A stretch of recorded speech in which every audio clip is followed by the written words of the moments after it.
at Cal Berkeley after being beaten by police and cleared out of their protest site. Occupy Cal was back with a full day of protest activities today. Joining us now is Cal Berkeley professor Robert Reich. On campus, there is a kind of mood of restlessness and uncertainty. A lot of the students don't know if the police are coming back in. The irony of all of this is that instead of allowing people to peaceably assemble to express their outrage at how much money is now going into politics, we've got mayors and other officials all over the country who are saying, you can't assemble, you can't express yourself, but we are going to listen to the money from the big corporations that now are basically engulfing American politics.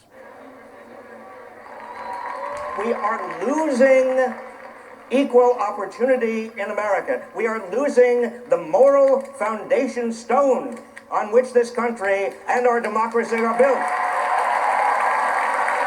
It undermines our democracy when all that money can come down from the wealthy, from the corporations, when there are no limits to the amount of money that can infect and undermine and corrupt our democracy. Then what do we have left? What do we have left? If you can permit me a personal note, because I was always short for my age, and I was always very short. In fact, when I was a little boy, I was even shorter. I was always getting beat up.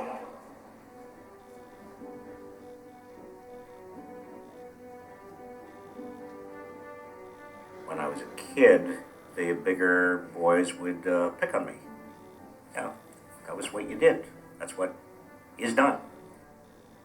So I got an idea that I would make alliances with older boys. You know, like just one or two who would be my protectors. The summer when I was about 10, one of the older boys who I depended on to kind of be a protector, his name was Michael Schwerner. In the summer of '64, I learned that Mickey had been in Mississippi registering voters. And he and two other people who had been with him registering voters were tortured and murdered. And when I heard that my protector had been murdered by the real bullies, I think it changed my life. I had to protect people from the bullies, the people who would beat them up economically, or the people who would subject them and their families to real harm. Because if you don't have a voice, if you don't have power, if you are vulnerable economically in society, you don't have anybody to protect you.